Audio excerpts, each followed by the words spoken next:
Okay, so what if you had a way, like a real framework, to not just face any obstacle, but to actually use it as fuel? Well, today, that's exactly what we're diving into. It's called the Day 1 mindset, and it's this powerful way of thinking about engineering your own reality, developed by a guy named Lord Milan Waze. And really, it all kicks off with this one core belief. Hardship is a precursor to glory. Wow. I mean, that's the core idea we're going to unpack today. The whole concept that challenges, they're not there to stop you, right? They're there to prepare you for something bigger, something better. And yeah, that's a pretty bold statement for sure. But here's the thing. This isn't just some nice sounding quote you'd see on a poster. It's a philosophy that was literally forged in fire through a journey that is, well, it's almost unbelievable. And that's the real question, right? That's what we're all thinking. It's one thing to talk about glory when, you stub your toe or have a bad day at work. But what happens when life deals you a truly catastrophic blow? What do you do when the hardship feels just final, like there's no coming back? So, to really get this mindset, you've got to understand the story behind it, the crucible it was forged in.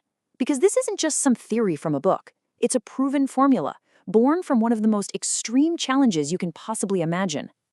Yeah, just let that sink in for a second. At 16 years old, Milan Ozois broke his neck. The diagnosis was C4 quadriplegic. The doctors told him he would never feel or move again. I mean, can you imagine? At 16, your whole future just gone, erased by a single diagnosis? Total paralysis, no movement, no feeling. An absolutely final sounding hardship. And look at this path. I mean, this is what's so incredible. This wasn't some quick overnight miracle. We're talking about an 18-year journey, a battle. And what's wild is that while most people would just be focused on, surviving, he goes and earns a master's degree in linguistics during his recovery. Then, after 18 long years, he does what doctors said was impossible. He walks again. But he doesn't stop there. No way. He goes on to build 2 companies and a whole coaching empire. I mean, if you ever needed proof that this mindset works, this journey is it. It's the ultimate proof of concept. So the big question is, how? How did he do it? Well, it wasn't just grit and physical therapy, though I'm sure there was a ton of that. It was a radical internal shift, a whole framework he developed that he calls the Day 1 mindset. And the core idea is so simple, but it's also incredibly profound. No matter what happened yesterday, good or bad, today is always Day 1. Okay, and this just lays it out so perfectly. On one side, you've got the default mindset. This is where, let's be honest, most of us live a lot of the time. We're reactive. Life just kind of happens to us, right? It feels assigned. We feel like a side character in someone else's story. But the Day 1 mindset, it flips that script completely. You become proactive. Life isn't assigned, it's designed by you. You dictate your reality, starting today. You're not an NPC. You're the main character in your own first-person player game. So where does that design process even start? Well, according to the Day 1 mindset, it all begins with your identity. The idea is that your life is just a direct reflection of the identity you consciously choose for yourself, not the one that your circumstances try to slap on you. And this is such a key insight. Get this. The broken neck, the bad diagnosis, losing your job, whatever it is, that's not the real problem. The only real problem is what you choose to believe about it. It's the story you tell yourself. The power isn't in the thing that happens. The power is in the meaning you give it. And this is the mantra that locks it all into place. 3 simple words.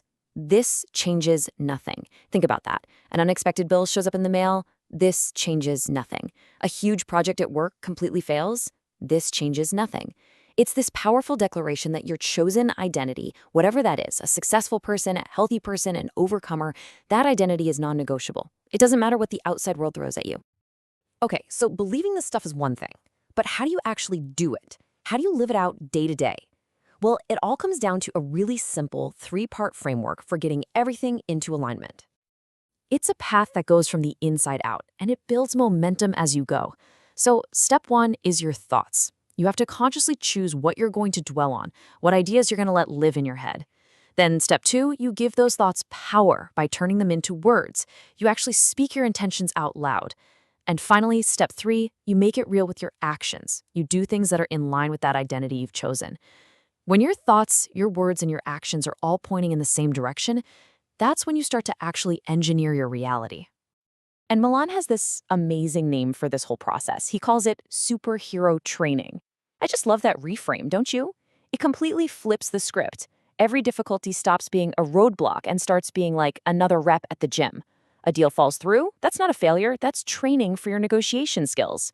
You're in a really tough spot? That's not a setback, you're just leveling up your resilience. Every obstacle is just part of the training. So let's bring this all back home. What does this all mean for you? It means that no matter what's going on in your life right now, the pen is in your hand. You are the one with the power to write the next chapter of your story. And the results of living this way, they're totally tangible. This isn't just some feel-good, positive thinking stuff. It's about creating real, measurable change.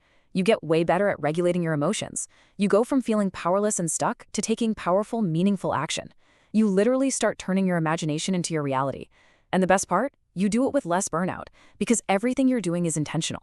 You're turning every obstacle into more proof of just how strong you are. So I really want to leave you with this one final thought, this one question. They say your life has truly become your own when you are inspired by your own story. So, are you? When you look back at your life, at how you've handled things, are you inspired? And if the answer is no or not yet, just remember, today is day one.